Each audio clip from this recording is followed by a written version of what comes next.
And welcome back. As Yogi Berra used to say, it's deja vu all over again. Montgomery County Executive and Council races, where Mark Elrich, the current county exec, and David Blair, the challenger, are neck and neck again, with many mail-in ballots uncounted. Nancy, when are we going to know an outcome in this race? Because there are just so many outstanding mail-in ballots. Yeah, this is one I don't think anyone can have a celebratory party until the 29th. It's ordinarily you could say, well, Blair has the lead and that's likely to hold, but the margin is less than 2,000 votes. And I think given the number of mail-in ballots, it could go either way. It's likely to hold, but I wouldn't swear to it. There are other people who have, you could say, well, the marked people are more likely to have voted by mail. There are all kinds of theories out there. I wouldn't subscribe to any perspective at this point. It's neck and neck. It's deja vu all over again. But this time only, there were 3 candidates. And of course, Hans didn't do as well as he hoped for. Last time around, I think there were 8. So it is a different race this time. It's really David. Did Hans take away from Mark? I think they might have split down the middle in terms of how the voters might have cast their votes otherwise. Okay.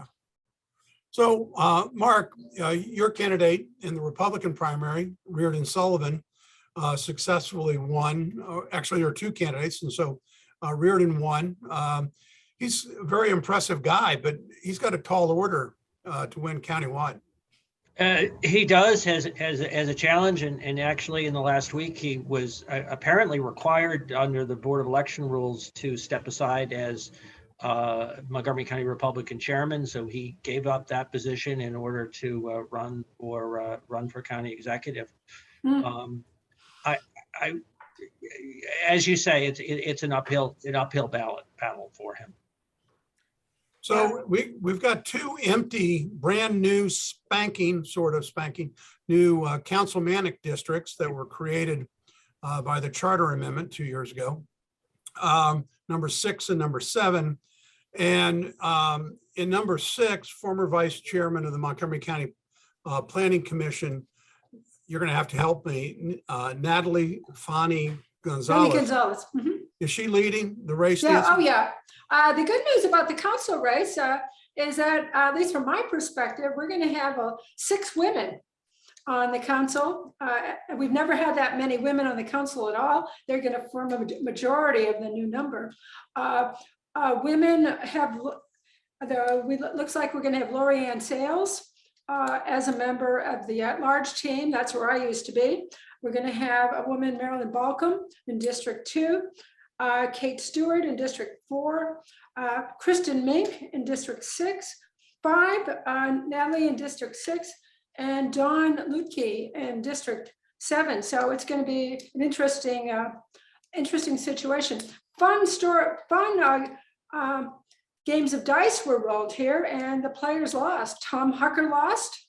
He was going to run in his district for county executive, and then he decided to run at large. And that didn't pan out for him. Al Carr lost his legislative seat. He was going to run for the council in District 4, and that didn't work out for him. So it's been an interesting season of upsets for people who thought that they had the voters' confidence. So Mark, now that Nancy's analyzed all the races, right? I'm sorry, Mark, your team doesn't usually get much of a chance in these races. Well, so, I was gonna point out that in 2 of the races that Nancy mentioned, where the quote women's pickup, it remains to be seen which woman will run, because there's a Republican woman running against a Democratic woman. So Kristen Mink is running against Kate Woody, and Kate Stewart is running against Cheryl Riley. So your at least prediction there will, either way there'll be a return representation. Obviously, Nancy, the voters just decided that after having lost you, they just wanted to have more women back on the council. That had to be it. Absolutely. Well, I'll tell you, I was surprised by Tom Hucker losing, coming in fourth in that race. I thought he had a better, or fifth, I guess. Well, he thought he did too. Yeah. Well, he got, basically when they redistricted, his council district got cut in half. Yeah. And so he couldn't stay. The chance of being reelected in one of the smaller districts seemed, I guess, too hard for him. And he assumed that because he'd been council president the year before, and the voters in his District 5 had supported him in the past, that would be an easy race. It's interesting that Lori has pulled it off. Not an easy thing to do, to oust an incumbent. When I ran in 2002, we did oust an incumbent, but it was a big push to have that incumbent ousted. This was not the case at all. So this is just, the voters voting. So it's very interesting. Well, what And I also I think, agree, it's unexpected. well, but I also think, again, poor political calculus here. I mean, I think Tucker had aspirations to be county executive, and this is kind of a major setback. Well, that he went from that race to losing this. Well, it's basically the same race. So it's the same voters. So it's not all that different, but it's just an interesting call that didn't work out. Well, we got a couple more races that I wanted to talk to. One of the more important ones was the state's attorney's race, where it looks like John McCarthy is going to win his fourth term. I think it's interesting, the vote that came out. I mean, McCarthy has pushed really hard in the last 6 months to show his anti-crime bona fides, I guess is what I'm trying to say. Any thoughts about that race? I was surprised by how decisive it was in the primary. Obviously, there's been a spate of woker primary DA elections prosecuting state's attorneys races around the country. And John McCarthy was, if ever you went to central casting to get the old style professional work up through the ranks prosecutor, it's John McCarthy. And I mean that in a positive way. And it's interesting in Baltimore, it appears that Mosby has been defeated. So perhaps the pendulum is shifting.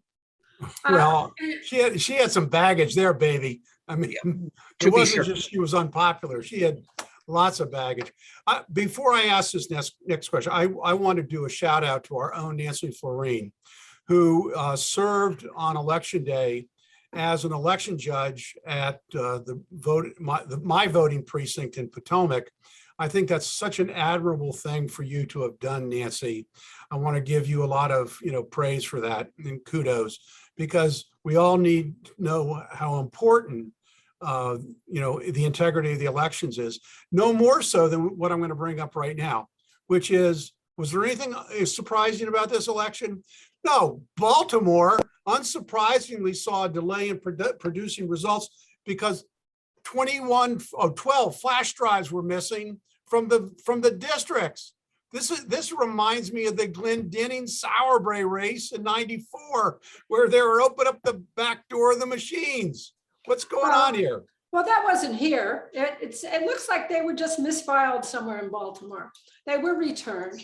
And let me tell you, as an election judge and someone who this time had to oversee the whole shebang, the amount of security procedures that everyone is required to adhere to is incredible.